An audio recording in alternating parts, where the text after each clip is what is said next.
Dear Love sa Love Radio, araw-araw. Hosted by Robin Siena and Conyo Bicolano.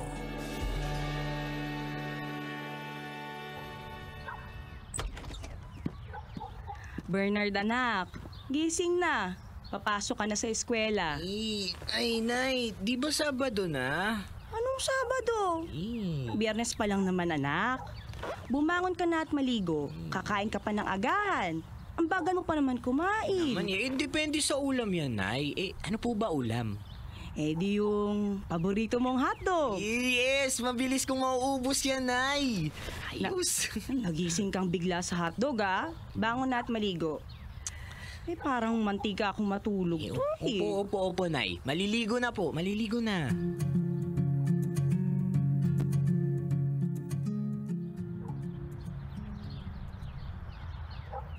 Wala ka ba nakalimutan?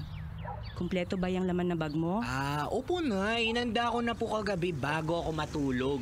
Mabuti naman. Dapat talaga kapag pumapasok sa eskwela, dala lahat. Notebooks, libro, papel, ballpen.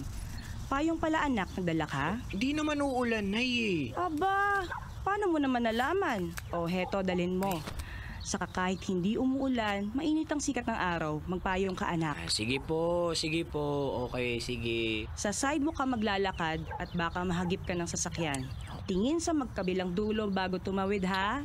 Opo, Nay. Ubusin mo yung baon mo anak ha. At umuwi agad pagkatapos ng eskwela. Believe ka na ba sa akin, Nay?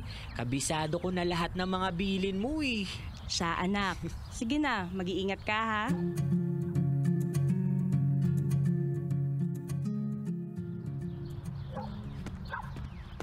Luz, nakapasok na si Bernard?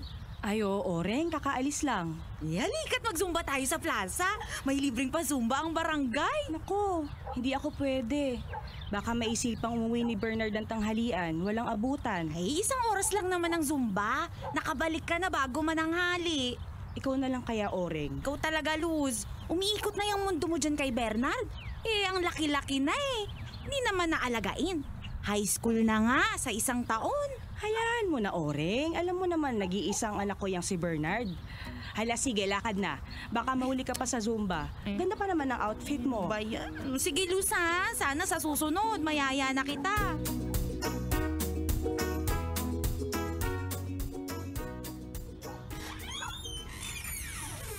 Nay! Bernard! Kamusta ang eskwela?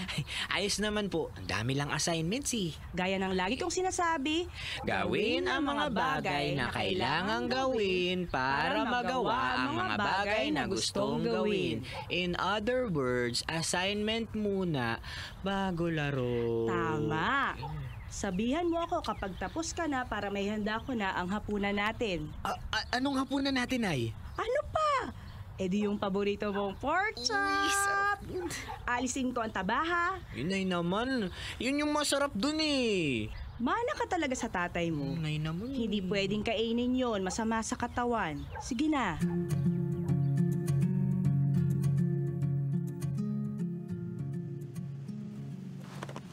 Nay, wala pa din ang tatay? Mamaya pa siguro anak. Nirush kasi ni Foreman yung ginagawa nilang apartment. Overtime na naman. May trabaho naman ng tatay. Kahit Sabado. Ganun talaga anak. Pero magkikita naman kayo bago siya umalis. Yan ay kung maaga kang magigising. Pag-uwi niya, pwede mo na siyang hintayin bukas dahil linggo naman ang kinabukasan. Wala kang pasok sa eskwela. Sige po, Nay. Matutulog na po ako. May nakalimutan kaya ata, Bernard. Magdadasal po muna pala. Dasal na tayo, Nay. Sige. Sa ngalan ng Ama, ng Anak, at ng Espiritu Santo. Amen. Salamat po sa araw na ito. Salamat po sa mabait kong nanay. Ang sarap-sarap po ng luto ng nanay. Salamat po sa pagkain namin sa araw-araw. Salamat din po sa masipag kong tatay. Sana po ay lagi niyong babantayan ang pamilya namin. Sana din po ay makatapos ako ng pag-aaral para makatulong po ako sa mga magulang ko. Yun lang po. Sa ngalan ng Ama, ng Anak, ng Espiritu Santo.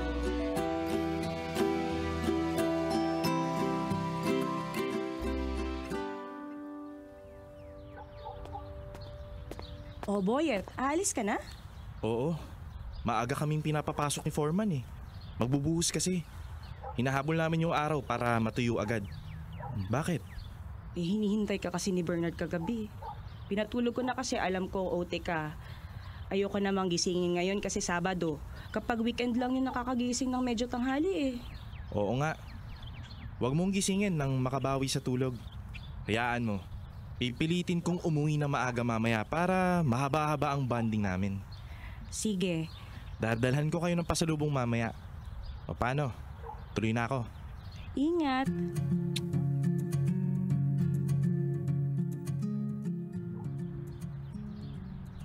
Bernard, bilisan mo anak. Tayo na sa palengke habang maaga-aga pa at wala pang masyadong tao. Ayan na po na. Ito na. Excited na nga po ako sa bagong damit at sapatos na bibili niyo para sa akin eh. Aba, syempre, kailangan bago. Gagraduate ka na ng elementarya, anak. Oo nga, Nay. Tapos high school na ako. Tapos college na. Tapos magtatrabaho na ako sa mataas na building. Mataas sa building talaga, ha? Oo naman, Nay. Saka, Nay, kapag may trabaho na ako, bibilhan ko kayo ni tatay ng malaking bahay. Hindi na tayo uupa. Hindi na tayo aaway ni Aling Mirna kapag hindi tayo nakakabayad ng renta. Saka hindi lang yun, Nay. Hindi ko na pagtatrabahuhin si tatay. Ako na ang magtatrabaho para sa atin. Bait naman ng anak ko. Ang sarap pakinggan ng mga pangarap mo. Ipagdarasal ko magkatotoo.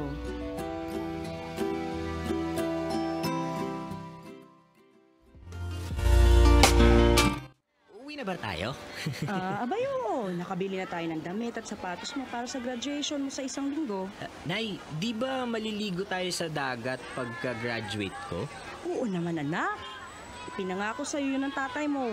Nay, baka naman pwedeng ibili mo din ako ng shorts na pang swimming, tsaka salbabida. Oo. Naku anak, sakto lang ang pera natin eh. Hayaan mo kapag may ekstrang pera si tatay bukas, babalik tayo sa palengke at bibilhan kita ng shorts at salbabida na gusto mo. Bakit parang malungkot ka? Hindi po, Nay. Jesus, malungkot ka eh. Alam ko na kung paano ka sasaya. Kain tayo ng masarap at malamig na halo-halo. Gusto ko yan, Nay. Gusto ko yan. Mabilis lumabas ng ngiti mo, ha? Halo-halo lang pala. Halika na nga.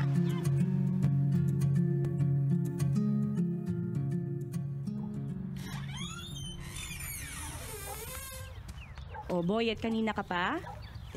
Kararating ko lang din. Kamusta ang lakad nyo? Ayos naman, naibili ko na si Bernard ng pang-graduation niya. May extra ka ba dyan?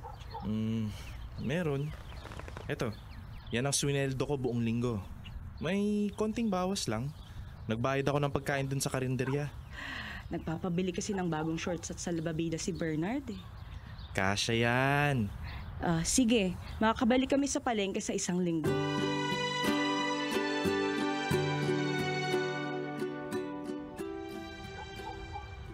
Bernard, saan ka naman pupunta? Katanghaliang tapat. Diyan lang kila Jopit, Nay, magbabasketball. Umuwi ka kapag basa ka na ng pawis, ha? Opo. At kapag nagutom ka... Opo, Nay. Uwi din po ako agad.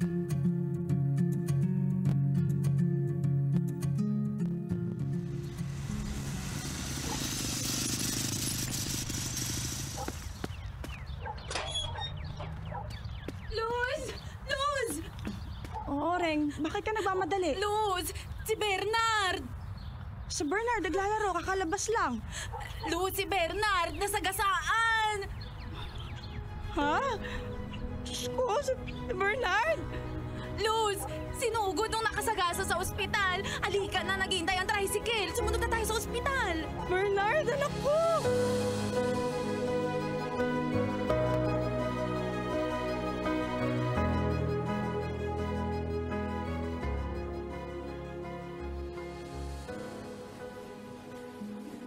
Luz, umalma ka lang. Hindi pa tayo pwedeng pumasok sa loob. Oreng, gusto kong makita ang anak ko. Alam ko, pero pinaghihintay tayo ng doktor dito. Hayaan mo munang asikasuhin nila si Bernard. Baka makaabala pa tayo sa loob. Oreng, ang anak ko. Magdadasal tayo, Luz. Magdasal tayo na sana malampasan ni Bernard ito.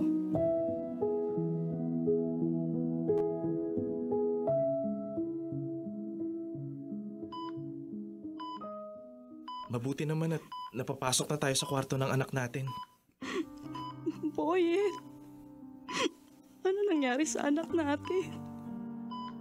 Durog na durog din ang puso ko, Luz. Kung pwede nga lang, ako na lang sana ang pumalit sa kanya. Anak, mag-swim pa tayo, di ba?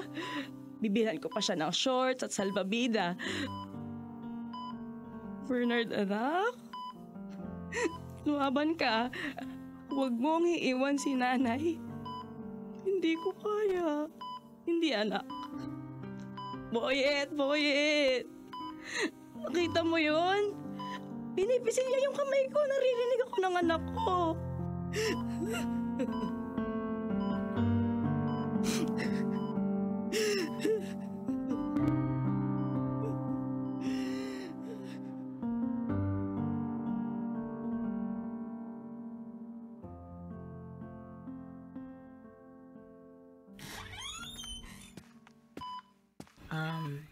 Mrs., kayo po ba ang nanay ng pasyente?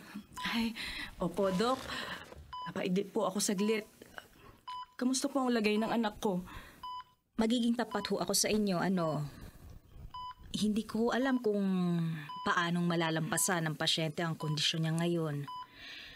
Nabalot ho kasi ng dugo ang utak niya. Brain dead na po ang anak ninyo. Bernard, anak. Ang naipapayo ko po sa inyo, ihanda niyo po sana ang inyong sarili sa kung ano man pong pwedeng mangyari.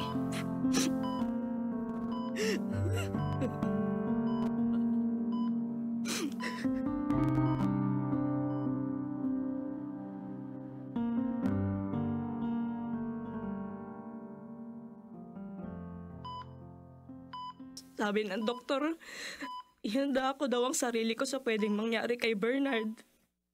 Paano ko gagawin yun? Luz, alam kong mahirap. Alam kong masakit. Pero kailangan nating tanggapin. Hirap na ang anak natin. Lapitan mo at kausapin mo. Alam ko na hindi mo din kayang makita siyang nahihirapan ng ganyan. Anak, nahihirapan ka na ba? Kung hindi mo na kaya, kung nahihirapan ka na talaga, sige na anak. Magpahinga ka na. Huwag mo nang isipin si nanay. Kakayanin ko to. Punasan mo ang mata ni Bernard, Luz. Walang patid ang tulad.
Kailangan pa bang i-memorize yan? Love Radio. Basic!